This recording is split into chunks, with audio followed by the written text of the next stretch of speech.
Mohan Babu university దగ్గరకు చేరుకున్నారు మంచు మనోజ్. ఆయన మాట్లాడడం మనం చూసాం. ఇంతవరకు కూడా అక్కడ ఉద్రిక్త పరిస్థితులు అయితే నెలకొన్నాయి. ఖచ్చితంగా తాత అలాగే నాన్నమ్మ సమాధులకు నమస్కరించే వెళ్తాను, ఎట్టి పరిస్థితుల్లో లోపలికి వెళ్తాను అంటూ కూడా ఆయన కొన్ని వ్యాఖ్యలు చేశారు. ప్రస్తుతం అక్కడ పరిస్థితులు ఏ విధంగా ఉన్నాయి, పూర్తి అప్డేట్ అందించడానికి మా ప్రతినిధి కార్తీక్ లైవ్ లోకి అందుబాటులోకి వస్తున్నారు. కార్తీక్, ఎట్టి పరిస్థితుల్లో లోపలికి వెళ్లి తీరుతాను అంటూ కూడా మనోజ్ చెప్తున్నారు. నోటీసులు అయితే తనకు అందలేదని చెప్తున్నారు.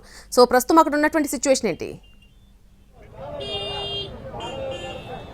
ఇప్పటికీ కూడా ఒక ఉద్రిక్త పరిస్థితులే ఇక్కడ మోహన్ బాబు యూనివర్సిటీ వద్ద ఉందని చెప్పుకోవచ్చు. ఇప్పటికీ మోహన్ బాబు యూనివర్సిటీకి వచ్చినటువంటి మంచు మనోజ్ ఇంకా కూడా రోడ్డు మీదే ఉన్నారు. ఇప్పుడు ప్రస్తుతం ఆయన వారి తాత అవ సమాధుల వద్దకు కూడా వెళ్తున్నటువంటి పరిస్థితి. అయితే అంతకంటే ముందుగానే యూనివర్సిటీ లోపలికి వెళ్లాలని చెప్పి ప్రయత్నాలు చేసినప్పటికీ కూడా పోలీసులు ఇటు మోహన్ బాబు యూనివర్సిటీకి సంబంధించినటువంటి బౌన్సర్లు వేలాది మంది ఇక్కడికి ఉండడం కారణంగా ఇటు వెళ్లలేనటువంటి పరిస్థితి ఏర్పడింది. ఇటు వైపు పోలీసులు, మరోవైపు లోపల ఉన్నటువంటి సెక్యూరిటీ వీరందరి కారణంగా ఆయన్ని లోపలికి అనుమతించలేదు.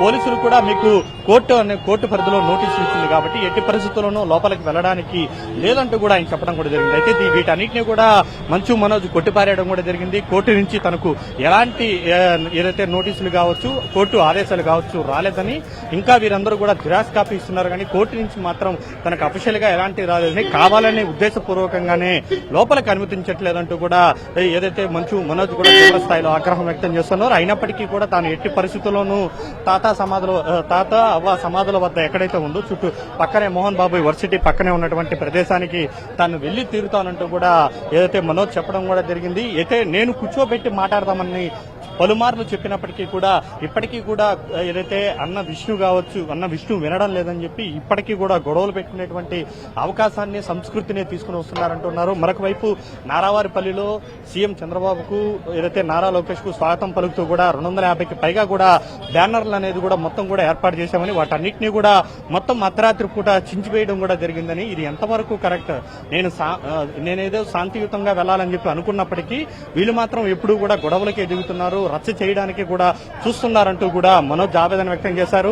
మరి చూడాలి, మోహన్ బాబు యూనివర్సిటీ లోపలకైతే మంచు మనోజ్ ను అనుమతించలేదు. ప్రస్తుతం మోహన్ బాబు గారు కూడా లోపలే మనం చూస్తున్నటువంటి యూనివర్సిటీ కాంపౌండ్ లోపలే క్యాంపస్ లోనే ఉన్నారు. ఉదయం నుంచి ఆయన అక్కడే ఉన్నారు. ఉదయాన్నే పోలీసులకు కూడా ఆయన ఫిర్యాదు చేయడం కూడా జరిగింది. కోర్టు ఆదేశాలున్నాయి, ఎట్టి పరిస్థితుల్లోనూ మనోజ్ ను లోపలికి పంపద్దండి అని చెప్పినటువంటి నేపథ్యంలోనే లోపలికి పంపకుండా ఈ విధంగా మొత్తం అన్నిటికీ కూడా గేట్లకన్నిటికీ కూడా బీగాలు వేసేశారు.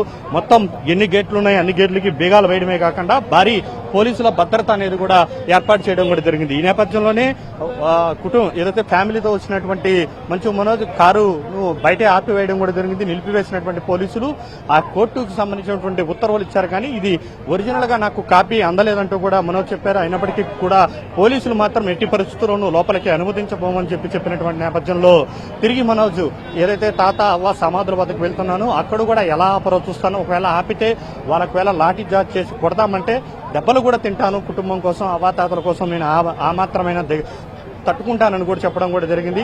నేను ఎంత ప్రయత్నించినా ఎంత సామరస్యంగా చేస్తానని చెప్పినప్పటికీ కూడా ఏదైతే మంచు కుటుంబానికి సంబంధించి ముఖ్యంగా మోహన్ బాబు వద్దకు వరకు కూడా మొత్తం అసత్యాలను కూడా తనపైన తీసుకుని వెళ్తున్నారని, యూనివర్సిటీలో జరిగేటువంటి తప్పులను మాత్రమే తాను ఎత్తి చూపాను, గతంలో ఫీజుల విషయంలో కావచ్చు, చుట్టుపక్కల ఉన్నటువంటి విద్యార్థుల పరిస్థితుల మీద కూడా తాను పలుమార్లు చెప్పినప్పటికీ కూడా వినలేదు. అందువల్లే ఈ ఘటన 7 వరకు కూడా చోటు చేసుకుందంటున్నారు.